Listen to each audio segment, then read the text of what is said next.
নমস্কার বন্ধুরা, home cook চ্যানেলে সবাইকে স্বাগত জানাই। চলে এলাম আবার একটি রেসিপি নিয়ে।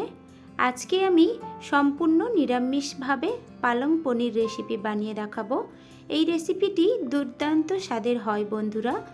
গরম গরম রুটি, পরোটা, ভাত সব কিছুর সাথেই কিন্তু অপূর্ব স্বাদের লাগে খেতে। আর এটি সম্পূর্ণ নিরামিষভাবে বানানো। যে কোনো পুজো পার্বণের দিনেও আপনারা অনায়াসে বাড়িতে বানিয়ে ফেলতে পারেন। আর এটি বানানো একদমই সহজ, কোনো রকম খাটুনি ছাড়া আমি রেসিপিটি তৈরি করে দেখাবো। আপনারা তো পালং পনির বিভিন্নভাবে বানিয়ে বাড়িতে খেয়েছেন, একবার আমার এই পদ্ধতিতে বানিয়ে দেখুন।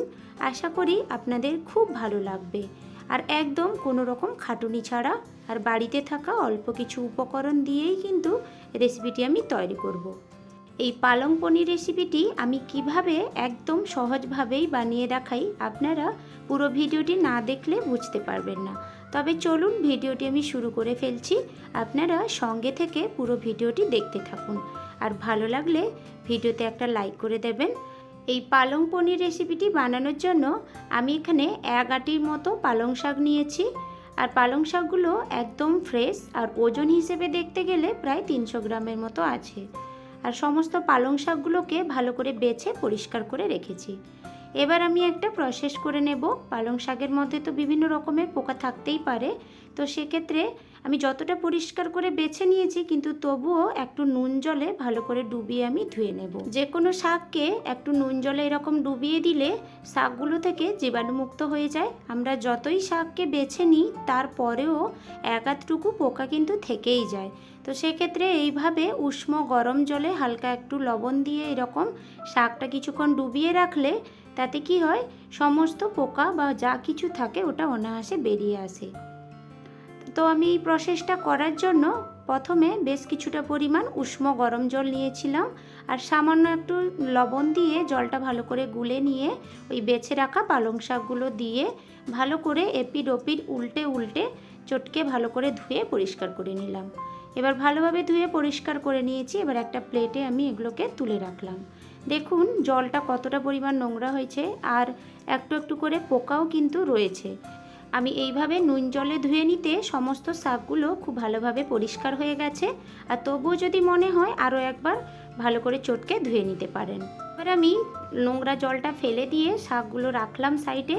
এবার একটা প্রসেস করে নেব। তার জন্য একটা মিক্সিং জার নিয়েছি, আর 5টার মতো দিয়ে দিলাম আলমন্ড বাদাম, আর দিয়ে দিলাম 4টের মতো একদম বড় বড় সাইজের কাজু বাদাম, আর দিলাম 1 টেবিল স্পুনের মতো গোটা মৌরি, আর দিলাম একটা বড় সাইজের আইস কিউব।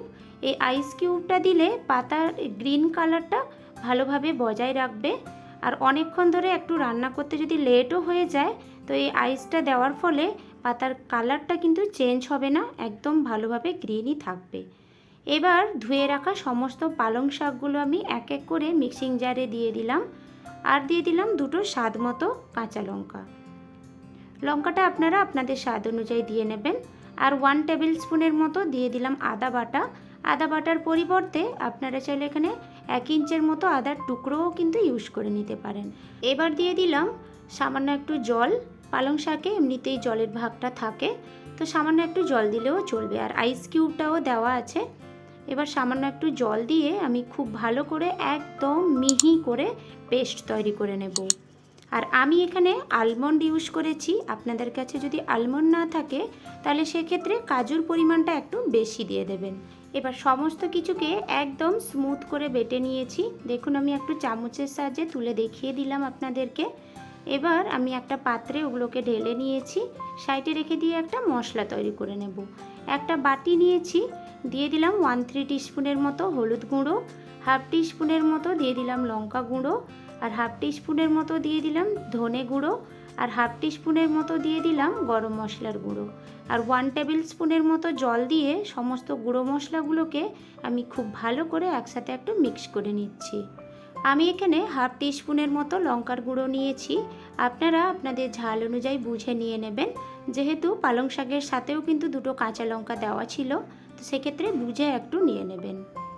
মশলাও আমি তৈরি করে নিয়েছি। এবার ওটাকেও সাইডে রেখে আমি এবার সবশেষে পনিরটাকে কেটে নিচ্ছি।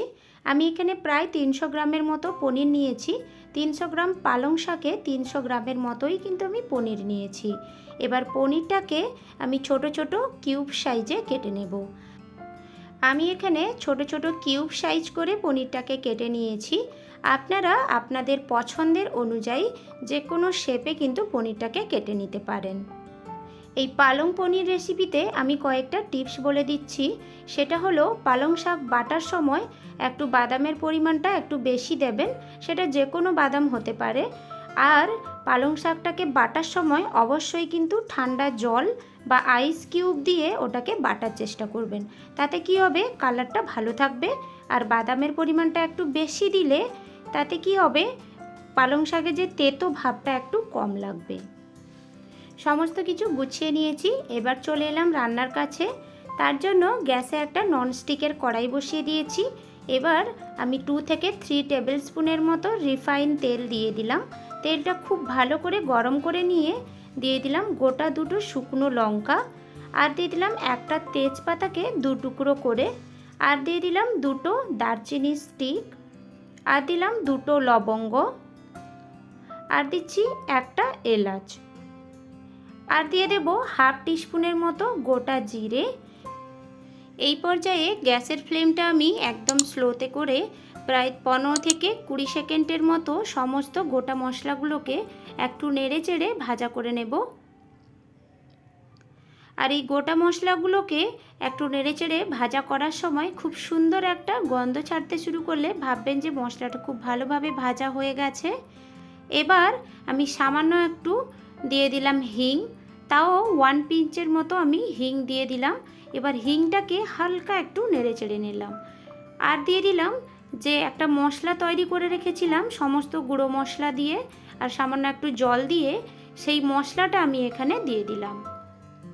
আর বাটি ধুয়ে সামান্য একটু আমি জলও অ্যাড করে দিলাম। এবার সমস্ত কিছুকে একসাথে নেড়ে চেড়ে হালকা একটু আমি ভাজা ভাজা করে নেব। এই পর্যায়ে গ্যাসের ফ্লেমটা একটু মিডিয়ামে করে নিতে পারেন, যেহেতু আমি মশলাটার সাথে একটু জল দিয়ে দিয়েছি, জ্বলে যাওয়ার সম্ভাবনা আর থাকবে না, তো সেক্ষেত্রে একটু গ্যাসের ফ্লেমটা বাড়িয়ে নিতে পারেন। সমস্ত গুঁড়ো মশলা আর গোটা মশলা সব কিছুকে একসাথে একটু নেড়ে চেড়ে ভাজা ভাজা করে নিয়েছি। এবার যে পালং শাকটা আমি বেটে রেখেছিলাম, এই পালং শাকটা আমি এখানে অ্যাড করে দিলাম। আর এই পালং শাক বাটাটা দেওয়ার পরে গ্যাসের ফ্লেমটা হাইতে করে নিয়ে আমি প্রায় 2 মিনিটের মতো নেড়ে চেড়ে একটু ভাজা ভাজা করে নেব, যাতে পালং শাকের কাঁচা গন্ধটা চলে যাওয়া পর্যন্ত। আমি প্রায় 2 মিনিটের মতো নেড়ে চেড়ে হাই ফ্লেমে পালং শাকটাকে একদম ভাজা ভাজা করে নিয়েছি। কাঁচা গন্ধটাও চলে গেছে। এবার স্বাদ মতো লবণ অ্যাড করে দিলাম, আর স্বাদ মতো অ্যাড করে দিলাম চিনি। এই লবণটা অ্যাড করার ফলে পালং শাকটা খুব ভালোভাবে আবারও মজে যাবে আর একদম ভেজেও যাবে খুব ভালোভাবে। এবার লবণ আর চিনিটা দিয়ে আবারও আমি প্রায় 1 মিনিটের মতো নেড়ে চেড়ে মিডিয়াম ফ্লেম করে নিয়ে গ্যাসটা আমি একটু ভাজা ভাজা করে নিলাম। লবণটা দেওয়ার ফলে পালং শাকের কালারটাও দেখুন একটু চেঞ্জ হয়ে গেল। এবার একটু নেড়েচেড়ে ভাজা করার পরে আমি ঢাকনা দিয়ে প্রায় 2 মিনিটের মতো রেখে দিলাম। 2 মিনিট হয়ে গেছে। এবার আমি ঢাকনাটা খুলে নিয়ে সমস্ত পনিরগুলো যে কেটে রেখেছিলাম, ওই পনিরটা আমি এখানে এক এক করে ওই পালং শাকের সাথে দিয়ে দিলাম। এবার প্রায় আমি 1 থেকে 2 মিনিটের মতো নেড়েচেড়ে পালং শাকের সাথে পনিরটাও কিন্তু একটু ভালোভাবে কষিয়ে নেব। আমি এখানে পনিরটাকে কাঁচা ব্যবহার করেছি। আপনারা চাইলে যদি কাঁচা ব্যবহার না করতে চান তাহলে হালকা একটু নেড়েচেড়ে ভাজা ভাজা করে নেবেন পনিরটাকে। বেশ কিছুক্ষণ নেড়েচেড়ে আমি পালং শাকের সাথে পনিরটাকে খুব ভালোভাবে কষিয়ে নিয়েছি। এবার ঢাকনা দিয়ে প্রায় আমি 2 মিনিটের মতো আবারও গ্যাসের ফ্লেমটা স্লো করে রেখে দেব। প্রায় 2 মিনিট হয়ে গেছে। সমস্ত কিছু খুব ভালোভাবে কষিয়ে গেছে আর পনিরটার ভেতরেও খুব ভালোভাবে মশলাটাও প্রবেশ করে গেছে। আর একটু আমি চামচের সাহায্যে আপনাদেরকে তুলে দেখিয়ে দিচ্ছি। দেখুন পালং শাকটা একদম থলথলে ভাব চলে এসছে। তার মানে ভাববেন পালং শাকটা একদম ভালোভাবে কিন্তু রেডি হয়ে গেছে। এবার একটু নেড়েচেড়ে হালকা একটু মিক্স করে নিলাম আর আমি দিয়ে দিলাম পরিমাণ মতো জল। আমি এখানে 1.5 কাপের মতো জল ইউজ করলাম। ওই যে পাত্রটাতে আমি পালং শাকটা বেটে রেখেছিলাম ওই পাত্রটা ধুয়ে আমি 1.5 কাপের মতো জল অ্যাড করে দিলাম। পরিমাণ মতো জলটা দিয়ে আমি খুব সাবধানে একটু মিক্স করে নিচ্ছি। সাবধানে এই জন্য বলছি, পনিরটা খুব ভালোভাবে রান্না হয়ে একদম নরম হয়ে গেছে, তো পনিরটা ঘেটে যাওয়ার সম্ভাবনা থাকে, তো সেই জন্য একটু সাবধানে নাড়াচাড়া করে নিতে হবে। এবার খুব ভালোভাবে মিক্স করে নিয়েছি। একটু আমি তরকারিটা টেস্ট করে দেখে নিলাম যে লবণ আর কিছুর দরকার আছে কি না। কোনো কিছুই দেওয়ার লাগবে না, সব কিছু একদম পারফেক্টভাবে আছে। এবার আমি ঢাকনা দিয়ে 5 মিনিটের মতো লো ফ্লেমে আমি রেখে দেব। 5 মিনিট হয়ে গেছে, এবার আমি ঢাকনাটা খুলে নিচ্ছি। রান্নাটা সম্পূর্ণভাবে রেডি হয়ে গেছে। এবার খুব সাবধানে একটু আমি নেড়েচেড়ে নিচ্ছি। আমি এই পর্যায়ে গ্রেভি রাখবো, কারণ ঠান্ডা হয়ে গেলে গ্রেভিটা আরও খুব গাঢ় হয়ে যাবে, তো আমি এই পর্যায়ে কিন্তু রেখে দেব। রেসিপি সম্পূর্ণ রেডি হয়ে গেছে। এবার আমি 1 টেবিল স্পুনের মতো দিয়ে দিলাম বাটার। বাটারের পরিবর্তে আপনারা ঘিও কিন্তু উপরে দিয়ে দিতে পারেন। এবার আমি ঢাকনা দিয়ে 5 মিনিটের মতো স্ট্যান্ডিং টাইমে রেখে দিলাম। 5 মিনিট হওয়ার পরে আমি দেখুন আপনাদেরকে সার্ভ করে দেখাচ্ছি দেখতে কতটা সুন্দর হয়েছে। কালারটাও কিন্তু দারুণভাবে রয়েছে, একটুও কালারেরও চেঞ্জ হয়নি, একদম সব কিছু পারফেক্টভাবে হয়েছে। দেখুন খালি বন্ধুরা, দেখতে কতটা সুন্দর হয়েছে। শুধু যে দেখতে সুন্দর হয়েছে তা কিন্তু নয়, খেতেও কিন্তু অপূর্ব স্বাদের হয়েছিল। তবে আর দেরি না করে আমার মতো এইভাবে রেসিপিটি তৈরি করে ফেলুন, আশা করি আপনাদের খুব ভালো লাগবে।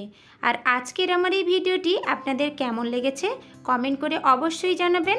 আর ভালো লাগলে ভিডিওতে একটা লাইক দিয়ে চ্যানেলটাকে সাবস্ক্রাইব করতে ভুলবেন না। তবে আজকের মতো বিদায় জানাচ্ছি, দেখা হচ্ছে নতুন কোনো একটি রেসিপির সাথে। সবাই খুব ভালো থাকবেন, আর ভালো লাগলে একটা লাইক করে দেবেন।